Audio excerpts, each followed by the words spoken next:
He hadn't planned to touch anyone that day. Not physically. Not emotionally. He liked his life clean and distant. But there he was on the windy ferry deck, a trembling pair of small hands gripping his sleeve, and a soft voice asking, "Sir, can you lift me up to see the sky?" For a second, he couldn't move. The water roared below. People stared. And something in his chest cracked open. Before we go on, if stories about small moments that change lives warm your heart, take a second to subscribe to Kindness Teles, like this video, and share your thoughts in the comments. Now let me tell you how that simple question changed 2 lives forever. The ferry ran every morning from the edge of the city to Harbor Point, carrying commuters, tourists, and the occasional family heading to the children's hospital across the bay. It wasn't a scenic cruise. It was practical, noisy, and usually full of people staring at their phones. He took that ferry 3 times a week. At 42, he was the kind of man newspapers like to photograph in front of glass buildings. A self-made CEO. Clean suit. Calm smile. The founder of a fast-growing tech company that had recently gone public. Investors loved him. Employees respected him. But very few people actually knew him. His assistant joked that he treated life like a spreadsheet. Everything optimized. No wasted time. No unnecessary emotions. He preferred it that way. The ferry was one of the few places he felt anonymous. No boardrooms. No meetings. Just the sound of the engine and the cold ocean air. He'd stand near the railing with his coffee and review numbers on his tablet while everyone else talked or took pictures. That morning was gray and windy. The sky looked like crumpled paper. He barely noticed the people boarding. Until he heard a soft laugh. Not loud. Not attention-seeking. Just light and curious, like a child discovering something for the first time. He glanced over. A young girl in a bright yellow jacket sat in a wheelchair near the window. Her legs were wrapped in a blanket covered with tiny cartoon stars. She looked about 8 or 9, her hair pulled into 2 uneven braids. Next to her stood a woman with tired eyes and a hospital visitor badge clipped to her coat. The girl kept pointing at the water like it was the most magical thing she had ever seen. "Look, Mom, it's sparkling," she said, pressing her hands to the glass. The woman smiled, but the kind of smile that carried worry underneath. The kind parents wear when they haven't slept much. He looked away. Not his business. He returned to his numbers. But every few minutes, her voice drifted across the deck. Questions about the seagulls. About the bridge. About whether fish ever got lonely. Strange questions. Sweet questions. He found himself listening. Halfway across the bay, the crowd thinned out. People moved inside to escape the wind. He stepped out onto the open deck to take a call. The cold air helped him think. That's when he saw her again. The girl had convinced her mother to roll her outside. The wheelchair bumped gently over the metal floor. The wind tugged at her braids, and she laughed like it was a game. Her mother stood behind her, arms wrapped tight around herself for warmth. He ended his call and turned away, planning to give them space. Then he heard it. "Mom. I can't see." Her voice wasn't sad. Just matter-of-fact. The railing was too high. From her seated position, all she could see was gray metal and the backs of people walking by. The ocean, the sky, the birds, all hidden. Her mother tried lifting her slightly, but she was small and thin and clearly exhausted. "It's okay, honey," the woman said softly. "We'll see it next time." The girl nodded, pretending to be brave. But her eyes lingered upward. That should have been the end of it. He told himself to walk away.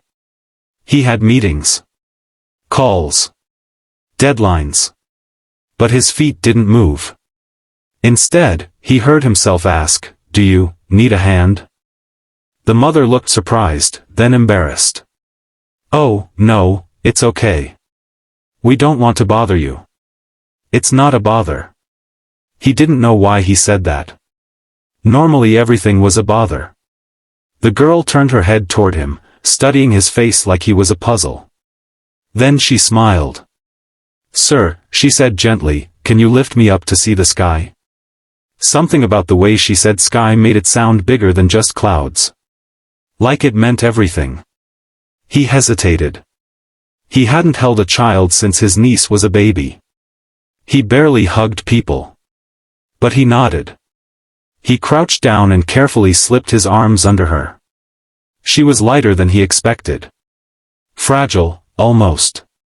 Like holding a bundle of blankets. He lifted her slowly, worried he might hurt her. As soon as her head rose above the railing, she gasped. Oh, wow. The sound stopped him cold. The ocean stretched endless and blue-gray. Seagulls swooped. The clouds were breaking apart, letting streaks of sunlight pour through. But the way she reacted, you'd think she was seeing fireworks. It's so big, she whispered. I didn't know the sky was this big. Her small fingers gripped his coat. Not out of fear. Out of wonder. She pointed at everything. Look. That bird looks like it's dancing. And the water looks like glass. Do you think the fish can see us too? He found himself answering. Explaining. Smiling. He couldn't remember the last time he described something as simple as the sky. They stayed like that longer than he expected. The wind whipped around them, but she didn't seem to care. Her mother watched quietly, eyes shining. Finally, he set her back down. Thank you, she said, like he'd given her the world. It was just a lift. 10 seconds. But it didn't feel small. They started talking. Casual at first. The mother explained they took this ferry twice a week for treatments at the children's hospital. A rare spinal condition. Multiple surgeries. Some days were better than others. She loves the water, the woman said. It's the one place she forgets she's sick. The girl rolled closer and asked him what he did for work. He almost said something vague like business stuff. But instead he said, I run a company that makes software. Her eyes widened. Like games? He laughed. Not the fun kind. Then you should make fun ones, she said seriously. Everyone needs fun. Such a simple statement. Yet it hit him harder than any board meeting ever had. The ferry horn sounded. Harbor Point was close. He thought that would be the end. Just a small, forgettable encounter. But as they wheeled past him to disembark, the girl waved. Bye, Sky Man. He blinked. Sky Man. You helped me see it, she said, like that explained everything. All day, he couldn't focus. Spreadsheets blurred. Emails piled up. All he could think about was how something so small meant so much to her. That night, he searched the hospital's website. Read about pediatric mobility programs. Funding shortages. Long waiting lists for specialized equipment. Numbers again. But these numbers hurt. A week later, he took the ferry at the same time on purpose. They were there. She waved the moment she saw him, like they were old friends. From then on, it became routine. Every ride, he lifted her. Every ride, she pointed out something new. A rainbow. A tugboat. Once, a dolphin. He started arriving early just to talk. She told him her dreams. She wanted to design roller coasters someday, so people feel like they're flying. She asked him why adults looked so serious all the time. He didn't have a good answer. One morning, she didn't show up. Then another. The deck felt colder than usual. He realized how empty it felt without her voice. So he did something completely out of character. He called the hospital. Asked about donation programs. Asked what kids like her needed most. By the end of the week, his company quietly funded a new mobility wing. Adaptive chairs. Therapy equipment. A small rooftop garden where kids could see the sky without help. He didn't put his name on it. He didn't want a plaque. He just wanted them to see. Months later, he got a letter. A crayon drawing of a giant blue sky and 3 stick figures. One in a wheelchair.